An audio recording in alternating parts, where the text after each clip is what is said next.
Hello, my people. How are we doing tonight? Thanks for joining me. All right. See, we already have a lot of the usual suspects showing up. Thanks, guys. Really appreciate you coming in tonight. Wanted to start off this week with some semblance of normalcy. And those of you out there, you all know what I mean. Hello, Judy. I'm glad you're here. And like I said, the usual suspects, even if I'm not seeing your faces, seeing your names means that you're out there and the world is a better place because you're in it. So thank you very much for that. Along those lines, Daniel, thank you. Good evening to you. Um, Jason, Jenny, Paul. Um, on that note, I want to start off this evening with a great big thank you. I mean it from the bottom of my heart, gang. Lots of great well wishes. Linda, hi, good to see you this week. A lot of private messages. Um, hey, Pen. Um, I really appreciate your support. You guys have been great. And like I said, it was a shitty week, not to put too fine a point on it. But you know what? We're gonna move forward and see what we can all kind of find out together here um, as we move forward. Tammy, Cindy, hi there. Thank you for joining me. I appreciate you guys. Linda, hello. Glad you could make it. So tonight, what I had on tap for you guys is Bacon's Biliteral Cipher, and we're going to kind of dive into this tonight.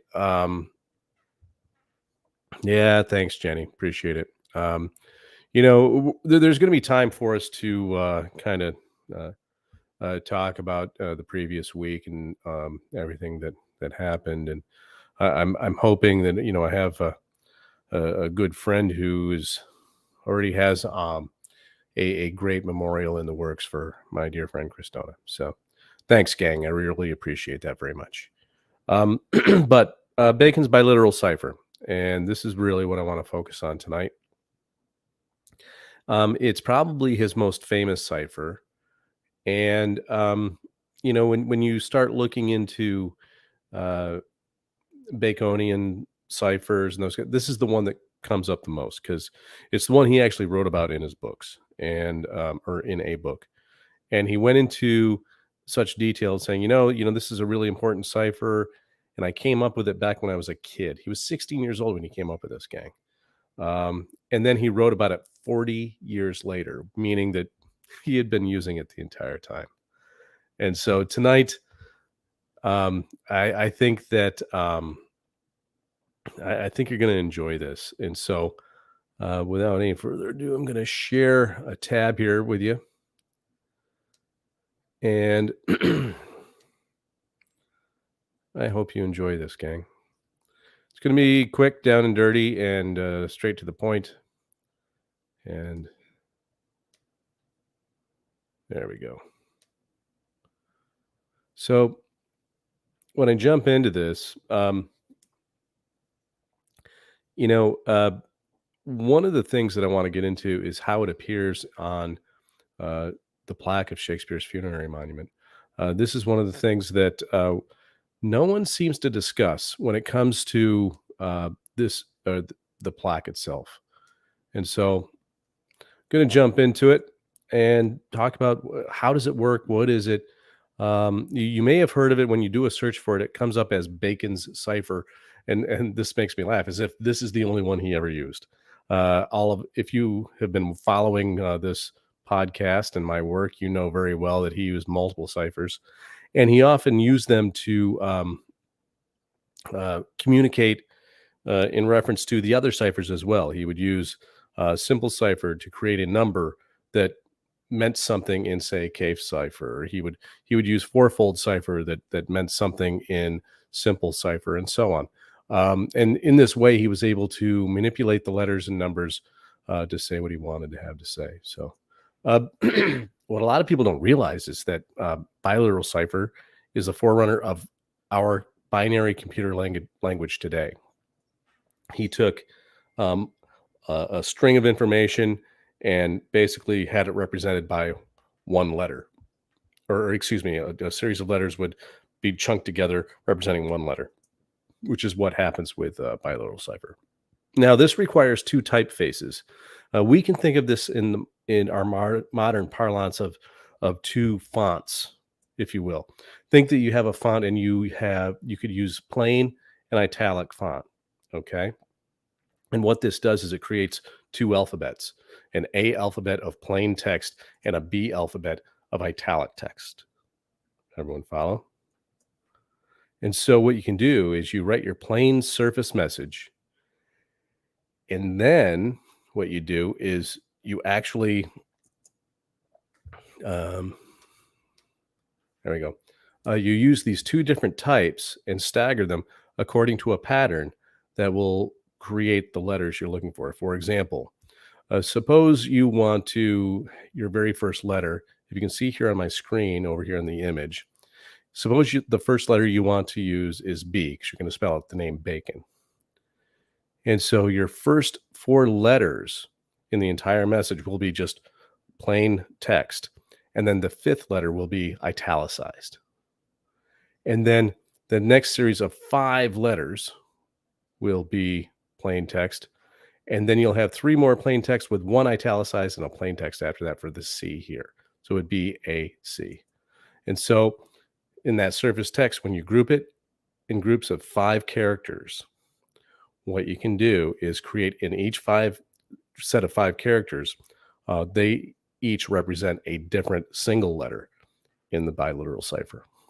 And so once you identify all these patterns of A's and B's, A alphabet and B alphabet, in this case, plain text and italicized text, you use this little chart or table over here on the right-hand side to decrypt the message. It really is that simple, but it's really pretty genius. And so before I move on with this example of from Mr. Friedman, any questions in there?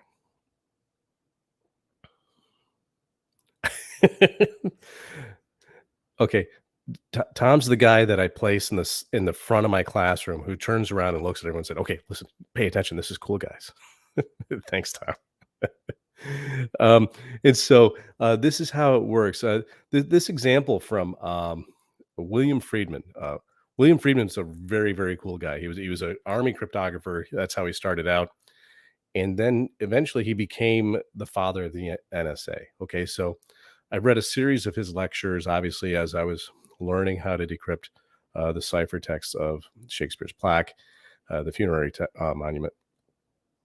And one of the things that, one of the examples he used was actually from Bacon. He frequently, in each of his lecture series, he would refer to Francis Bacon.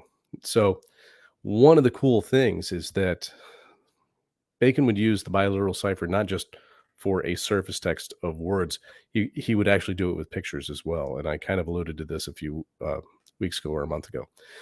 In one example in his lectures, he describes a castle drawn by a friend of Sir Francis Bacon, who was a doctor. And this is what the image was. This is the actual image that his friend drew. And encrypted in this image, William Friedman decrypted this message, this little rhyme. My business is to write prescriptions and then to see my doses taken. But now I find I spend my time endeavoring to outbacon bacon. So the idea that one of the big things in my podcast, that a lot of the questions that I get are, why would Bacon do this if no one understood it? Well, his contemporaries understood it. And here's an example of someone who understood what he was doing and wanted to also join in on the fun, basically. So in this case, the A and B alphabet in this image, the unshaded bricks, the plain bricks, are the A alphabet, and the shaded bricks in the wall are the B alphabet. Yeah, that's how it works. And then when you look at them closely, zoom in, and you can group them by 5 bricks. That's how you create a letter. So, and then we use that key, that table that I showed you on the previous slide, and that will reveal the message as you decrypt the shaded versus unshaded. Now, last month, as I said, I one of the images I discussed in our Count de Saint Germain episode, where people were talking about the relationship between Bacon and Saint Germain and so on. I brought in an image that depicted the decapitation of Charles I at the end of the British Civil War, English Civil War. And that particular image contains multiple messages. And in a future show, I'm actually going to break down exactly what those messages are, why I firmly believe that that image was actually engraved and drawn by Francis Bacon as the unknown German artist who created it. And I'll demonstrate to all of you what that biliteral message actually is in that image. It's really cool. So this raises the question: how does this work in the plaque? And how do we discern the difference between characters, especially when the plaque looks like this? Take a look at this, gang. You can see my little green lines here. Every 5 characters, I drew a line. One of the things that indicated to me that there was a biliteral cipher at work here, there are 305 characters on this plaque. That's definitive. A lot of people have tried to disagree with me, but they haven't been able to actually offer up an alternative that passes muster. Whereas the 305 number model that I've used has produced results over and over and over again. So in my mind, that's definitive. There are 305 characters divisible by 5. And so then we have the perfect number for a biliteral cipher at work here. So I'm going to pop out. How are we doing so far? People understand how that's working?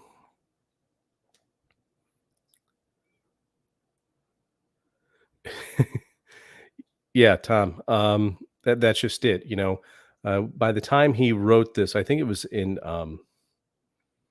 gosh, I'm trying to remember the name of the book, which one of his books he published this in.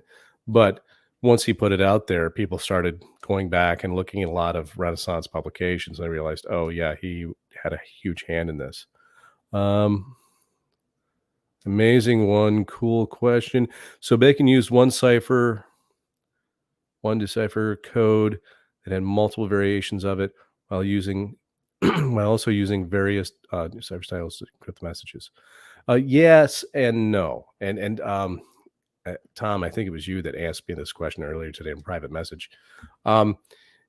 Here's the thing, gang. It's not that he just used one cipher and then switched it up. You know what I mean? He was using all of these simultaneously. Okay. That's kind of the thing I'm getting at here. He would use, for example, whatever the text happened to be. If you detected a value in K cipher, for example, it could tell you a message in simple cipher.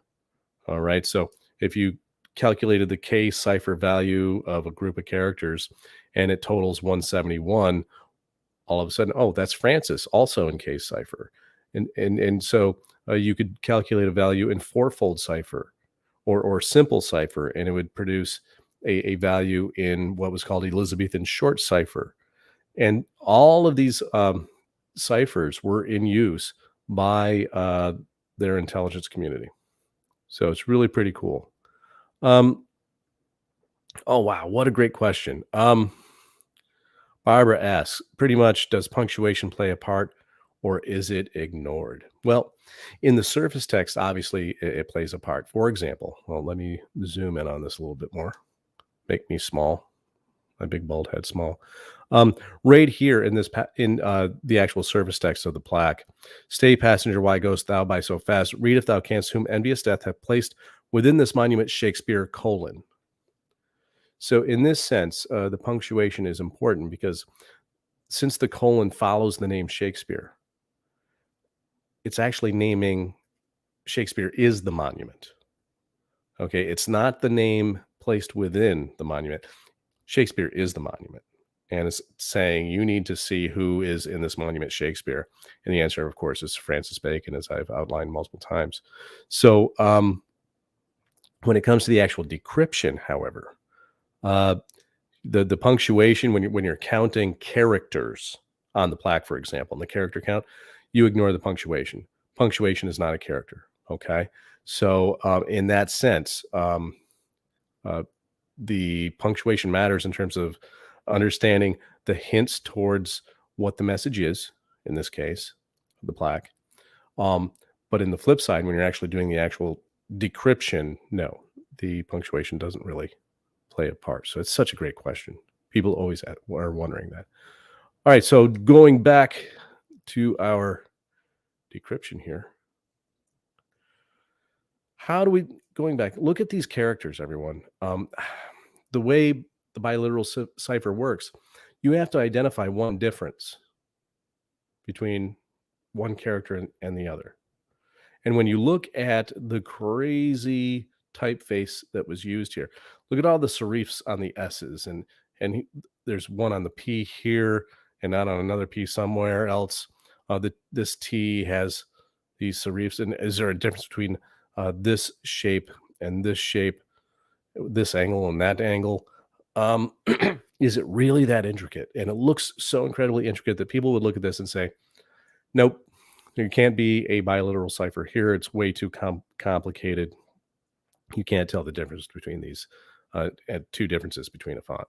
However, because they were so intricate, I really thought there had to be a simpler solution. Just like with the transposition cipher, I looked at this and it's like, it's supposed to just discourage you from even trying to do it because it looks so intricate, when in reality, the actual solution is far simpler than you would think. And that's what I did. Was I was thinking about the transposition cipher. The keys were right there in the numbers on the plaque itself. Okay. So when I discovered that, I thought, could it really be this simple? And so when looking at this, knowing there were 305 characters that would work for a biliteral cipher, I thought there has to be a simpler solution. And of course there was. The two different fonts have to do with symmetry and proportion. Look at this I in Judicio. Okay, so when we look at the top of it is fat, and then it kind of bends and narrows down and it gets skinnier as you go. The straightness, the thickness of it, the width of the character itself, it has variations in it. So in my mind, I thought that the ones that were straight and true, look at the V next to it. Look how consistent the line is in terms of width. Does everyone see that? Versus this I. And so the straight and true, consistent characters I designated as the A alphabet, and anything that was curved, skewed, or tilted or off was a B alphabet. So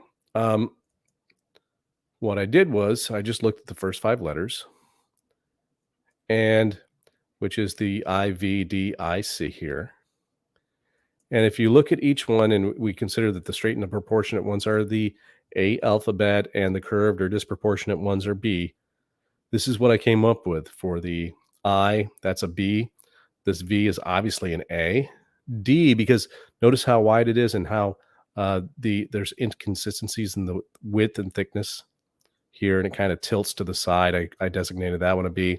This I, again, straight and true, there seems to be a very consistent width and thickness. So that's A. And then the C is also tilted and varies in thickness and width. So that's a B. So we have a BABAB, which in the biliteral cipher, when we look at the table, is an X. So that's discouraging. Since when was, X the first letter of a word back then? They certainly didn't have the word X-ray. It's the only one that we use today. So this, in my mind, was supposed to be a form of discouragement. It's supposed to intended to discourage decryption, and because words don't start with X. And then when I started to find out the next letter, I realized we have a series of consonants, of 2 or 3 consonants in a row. So, and it's starting with X. So this meant that either I had it completely wrong, or there just simply was not a message there to be found.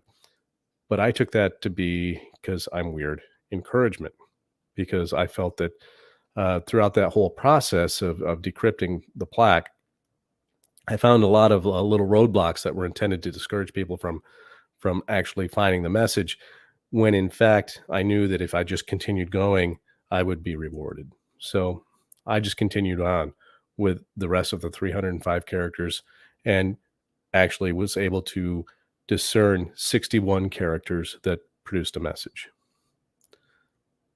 So, how we doing here?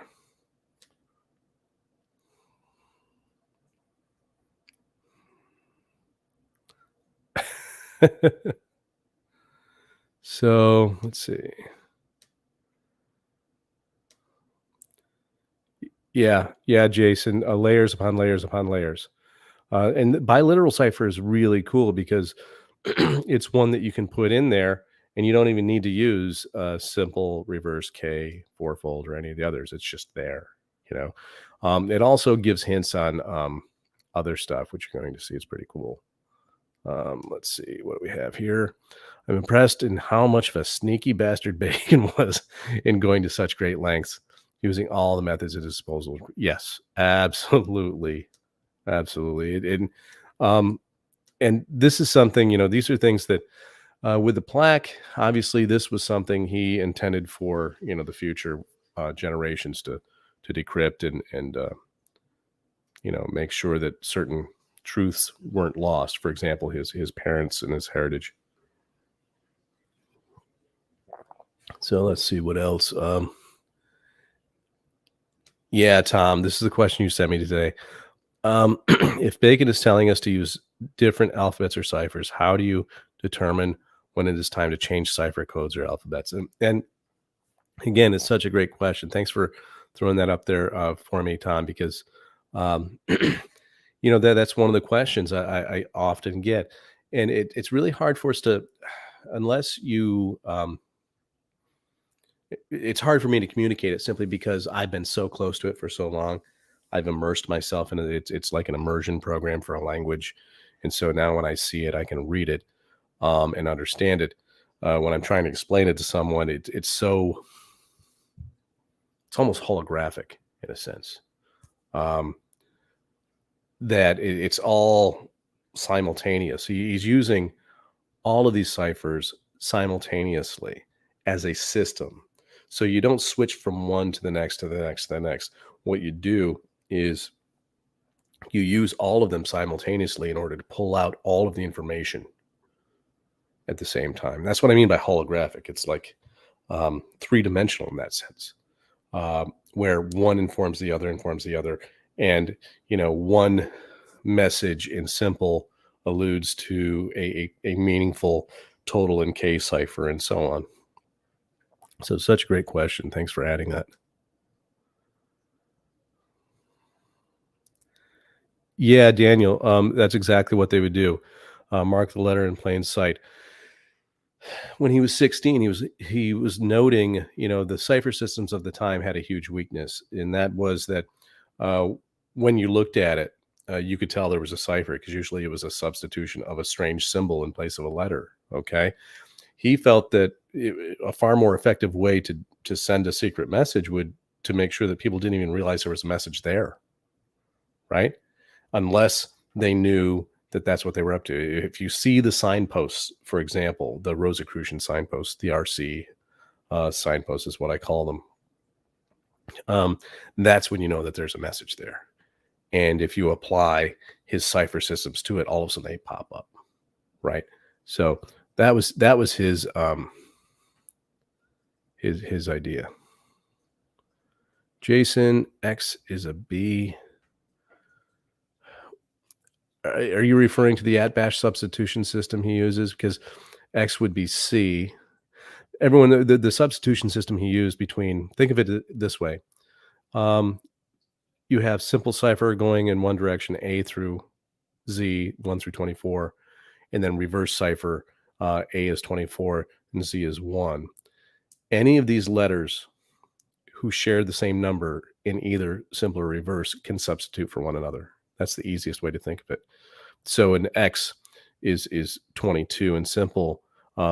C is 22 in reverse. And so an X and a C can be substituted for each other. I think that's what you were asking there, Jason. Yeah, Jenny, you get it. When you look at the serifs, some of them are clearer than others. Others are sharper. And so in my mind, here's the problem, gang. Um, I think that, you know, there's an entire possibility, and I wrote this in my book. There's a possibility that there are at least one or maybe even two more biliteral ciphers on the plaque. And if you could identify what the difference was between the different letters, one of the biliteral ciphers is the one that I've identified. The difference in the width and thickness and straightness of the characters. Okay, there could be one that involves those serifs. I couldn't break it down. The one that I saw was the one I've identified. So, um, oh, Linda's asking is, could have Bacon been the author of the 90-foot stone? Yeah, sure. Uh, I've been a little bit skeptical of the 90-foot stone simply because we don't have provenance for it. We don't actually have it, right? We don't have what we could say is an authentic or authenticated image of it, right? We have lore handed down, and then the image that, of course, Prometheus uses on the show The Curse of Oak Island actually has these symbols broken up in letters of how it was decrypted. There would never be spaces between words in a substitution cipher like that. That's way too big of a clue and a tool to offer anyone who's a cryptographer and looking to decipher it. So, um, is it possible? Yep, sure. Uh, not really sure if if it exists. That's all. And oh, Barbara, good eye. How about the last line? The word art has 3 levels of printed letters. Once again, if we look at those, let me pull it up here. You're talking right here, ART. Notice how they kind of go up in an angle? You know, if we were to draw a line, a baseline, and maybe the A level would be on one line and the B alphabet would be on another line. That's entirely possible. Yeah. Very good eye. Very good island. Or Barbara. Yep. John, good to see you, my friend. Welcome to the Gobber experience. um, yeah, Tom. He says it's almost like reading a sentence written in several different languages at the same time. That's exactly what it's like. Think of each cipher as its own language, but they work together to produce the message. Yeah, that's a good way of thinking about it, for sure. And yeah, Daniel, that's right.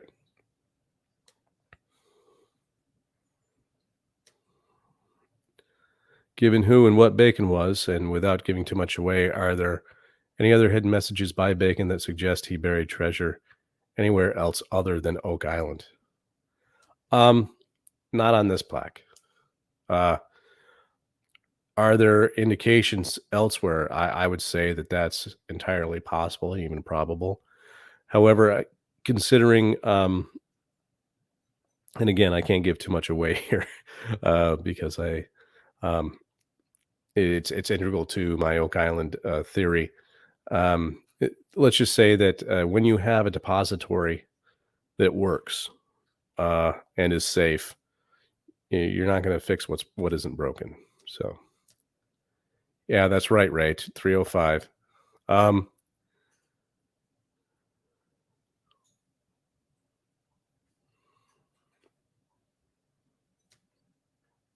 So, have you noticed that some letters have like a dot that dangles below the next line, like the E in Terra on second row? Yep. Um, there are a lot of lots of weird little quirks and interesting variations throughout this entire thing. So,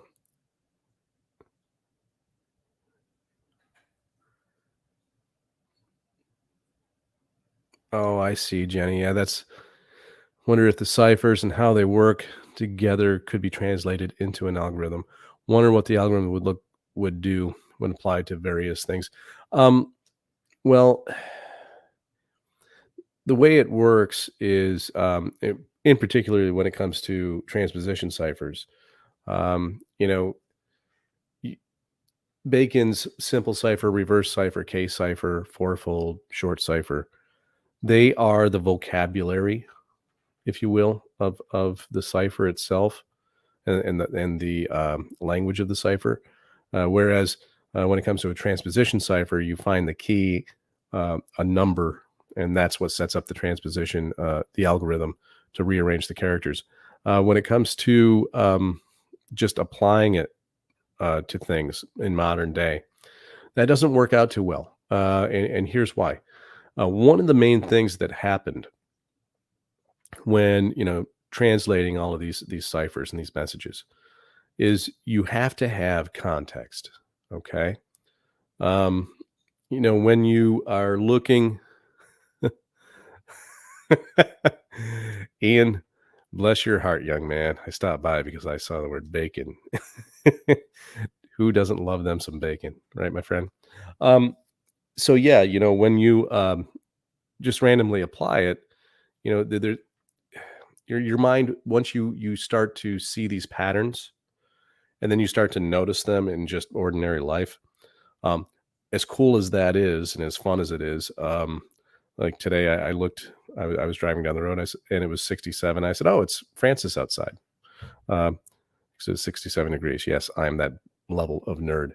But when you just apply it randomly like that, as fun as it is, it's not particularly meaningful. And so some people will try to make sense and meaning out of something that frankly is a coincidence, just simply because you have bacon ciphers on your mind, and you start to see and you start to see things, uh, and we as humans try to attach a significance to that I think sometimes just isn't there.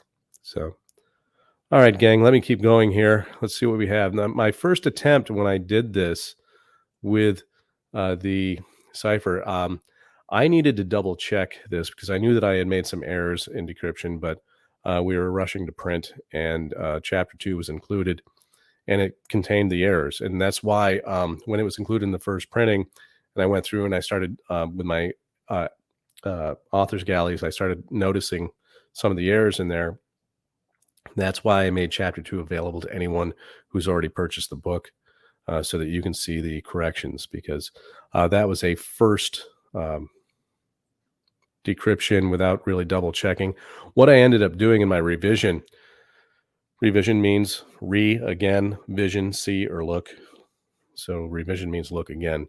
And so that's what I did. And when I did, I saw the errors, but I also used a digital copy that was a high res image that I could really zoom in on. But I also used a physical copy with a magnifying glass that has a stand on it, and within the stand is actually a ruler on each side of the square of the base, so that I could actually measure the thickness of every character. And that's what I did. And that's how I was able to correct. In the center of the decryption of the biliteral cipher, there were or five characters that I had actually misdiagnosed, if you will. So using the magnifying glass with a ruler, like I said, I was able to measure each one and really look at the thickness of those letters in a very definitive way. And so the first words were actually the same. Um, that X, that was the first letter, was actually correct. And what it did was it phonetically spelled the word explain. And then the next word was RC. And the next word was keys, spelled with a Z. And so I got really excited when I saw this. Here are the first part of the message, what the RC keys explained. Explain RC keys C Walter G AA. What the heck does that mean? Well, we're going to take a look at it. C, we can read this as the Roman numeral meaning 100, which of course is Francis Bacon in Simple Cipher. He frequently uses the letter C in that fashion. But throughout the ciphertext, he also used the letter C meaning the word see. In other words, light. This is a very important symbol to the RC. And then, of course, the name Walter. And I could only think of one famous contemporary Walter that would have been around when Bacon was. And we all know him as Sir Walter Raleigh. And G and AA are obvious signatures of Bacon and the RC. If you've been following this podcast, you know that G is can be 33 in K cipher, which is Bacon and Simple Cipher. AA, of course, representing Athena and Apollo, light and shadow. So how could we find a last name for Walter? Well, I considered that G is 7 in Simple Cipher. AA, we can read this as 2 in Simple Cipher, but since it's 2 characters, this seems that it had some kind of special function in my mind. So then all I did was I squared 7. 7 to the second power is 49, which just happens to be the value of Raleigh in Simple Cipher, the way he spelled it the majority of his life. We spell it today, modernized version, with an I, an E-I-G-H, but he spelled it E-G-H, and that value is 49 in Simple Cipher. So his name appears there in the Biliteral Cipher. So somehow Walter Raleigh will help us to explain the keys of the RC if we look at him. See Walter Raleigh. Explain Rosie Cross keys. See Walter Raleigh. How do we do that? What I thought of was the RC, the Liber Mundi, which in the Fama Fraternitatis, they call it Book M, the book of the world. And Sir Walter Raleigh wrote the history of the world during his time in the Tower of London when he was placed there by James I of England. Here's the frontispiece of it. A lot has been written about this, and it's very enigmatic in terms of the image. As it turns out, it was attributed to a minor engraver who's largely forgotten, and they had his name. But I'll do a whole episode on this when I really dig into Walter Raleigh, because Walter Raleigh was an artist in and of himself, just like Francis Bacon was. And he's the one who actually created this image. Walter Raleigh did. On the left, you have Fama Bona here, next to the Eye of Providence. And on the right is Fama Male. On the right, Fama Bona means good fame, and Fama Mal means bad fame. In other words, or evil fame. This means that you can be famous for really, really good reasons, or you can be famous for really, really bad reasons. And at first, throughout his career, Walter Raleigh was famous for very good reasons, being an explorer, being a privateer, a war hero against the Spanish. But later on, he ended up being stuck in the Tower of London as a prisoner. So he became famous for bad reasons. And they're both blowing horns. Let me pull this up. If I can do this. Hold on. All right. Let me just share my entire screen so that you can actually see this image. I'm going to show you.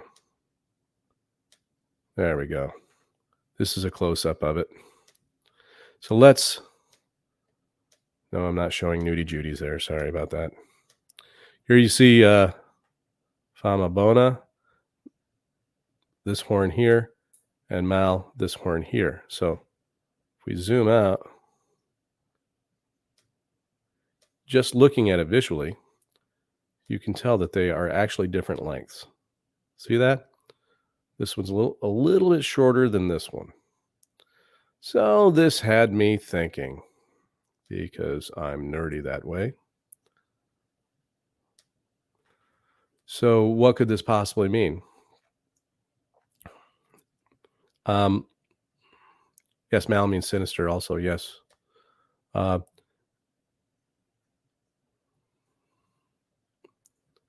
Let me see your observations. Thanks, Awoken One. Yeah, only human, right? Oh, Tom.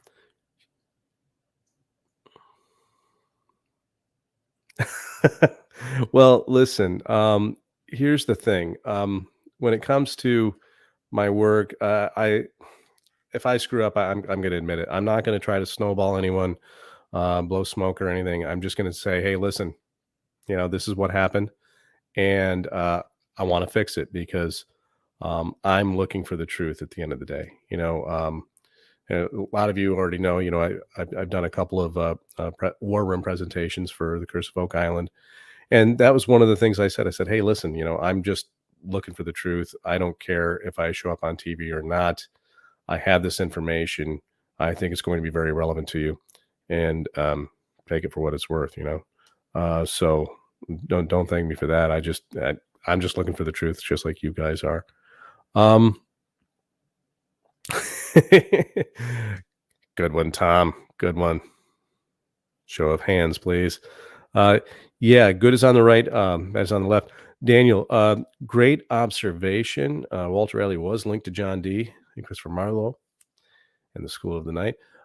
If you want to have some fun, calculate the values of the name John Dee and the values of Sir Walter Raleigh, and with simple reverse and case cipher, see what you come up with. Fun little exercise. So uh, the yeah, Tom, one light and one dark. So and there it is right there, Kurtwood. Yep, that's a fact. So, all right. So let me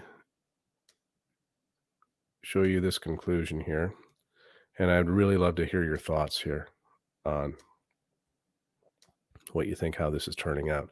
So since they're both blowing horns, then the left is shorter than the right.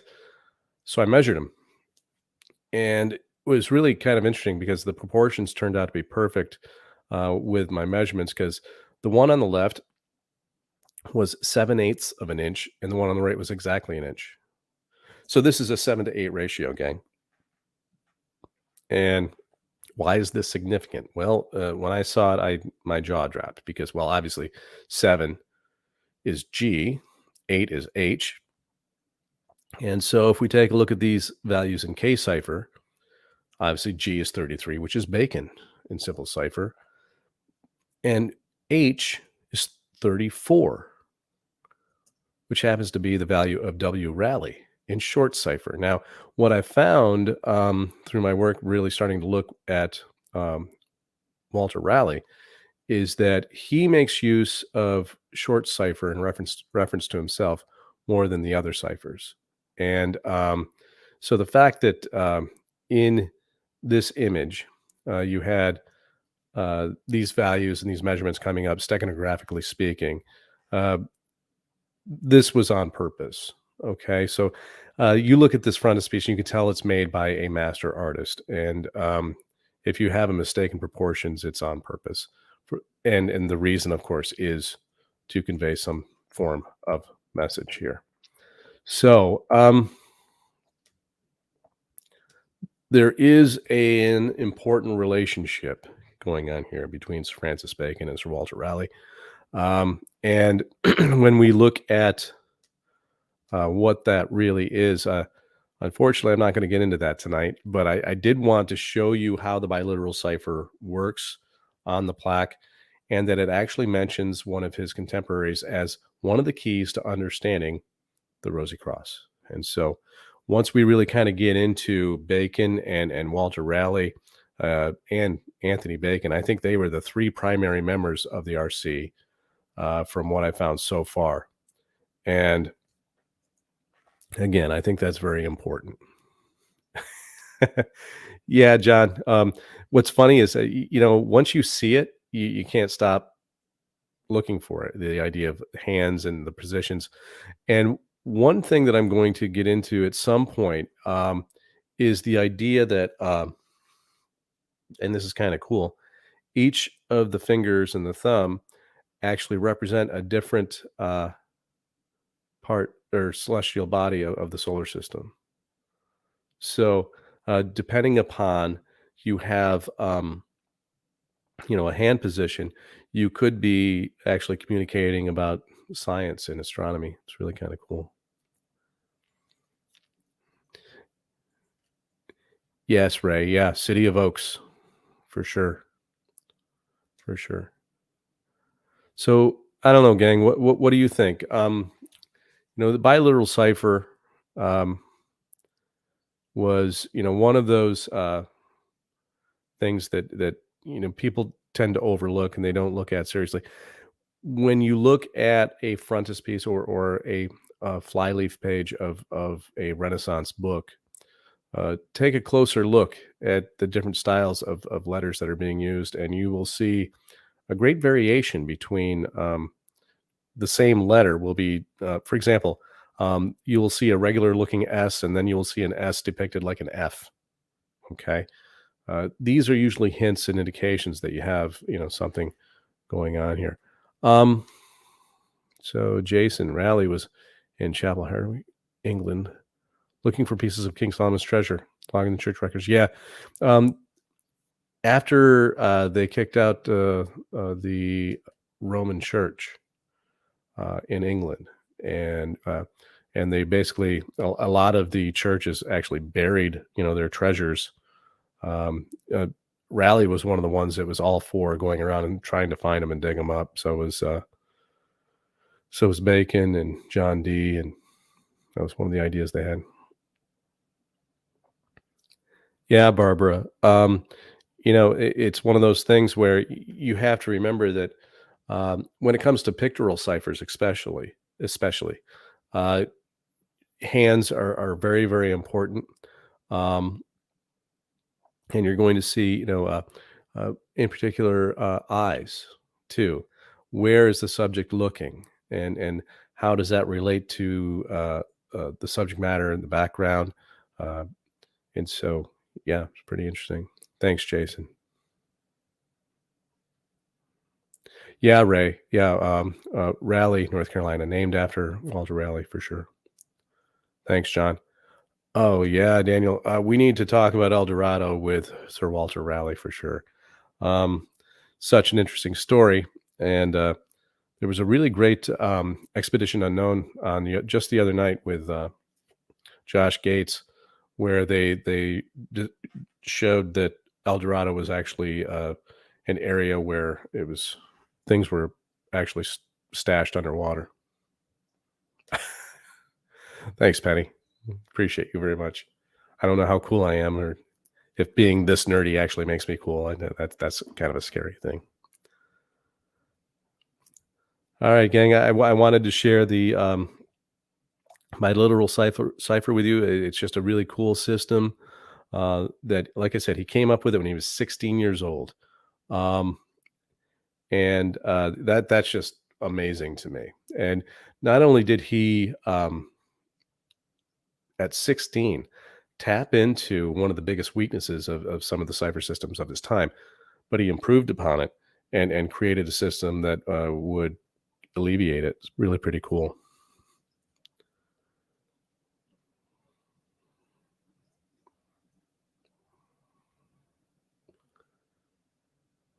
Wow, welcome one. Thank you very much. Appreciate that.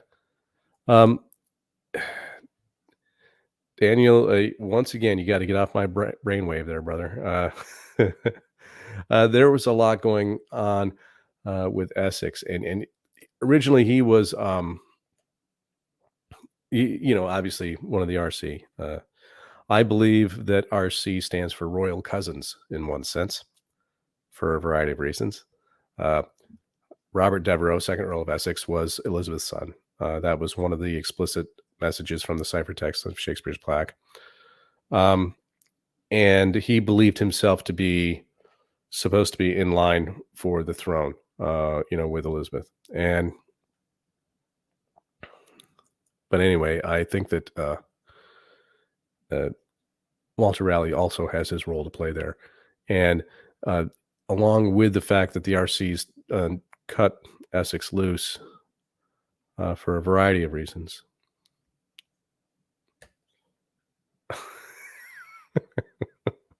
You guys are the best. Linda, I know that Tom is the guy in the front of the room that is turning around talking to us. but he's really talking to me. I'm in the back of the room with my nose buried on a book written in French. We good stuff, gang. Any other questions or comments here for the good of the order?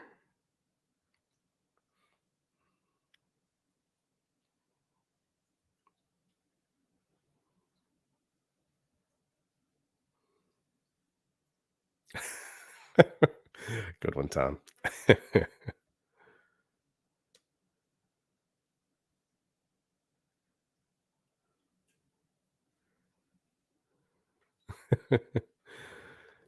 Yeah, Judy, my sisters keep up with me pretty well. And growing up, I couldn't keep up with them. That's for sure. All right, gang. Hey, listen, once again, I want to close by once again thanking you all very much. Thanks for popping in. Like I said, I wanted to start this week off with a sense of normalcy. Um, and Stephanie, hey, thanks for excellent.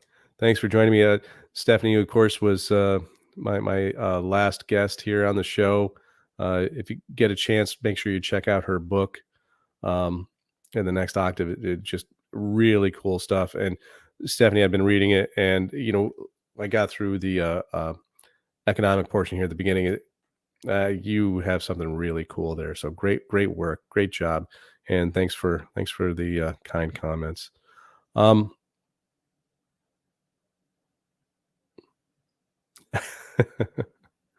all right, gang.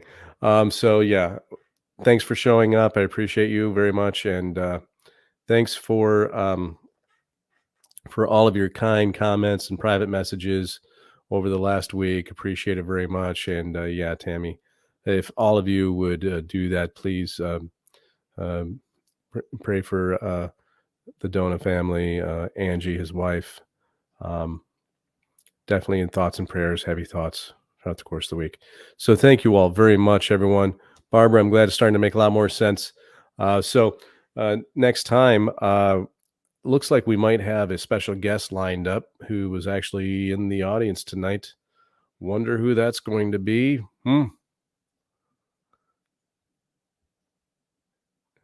All right. Uh, Take care, everyone. Thanks for joining me, and see you here in a couple of weeks. And stay tuned, and you'll see who the special guest star is going to be. All right. Thank you very much, my people. I appreciate you. Have a great week, and I'll see you next time. Thanks, Paul. Bye now.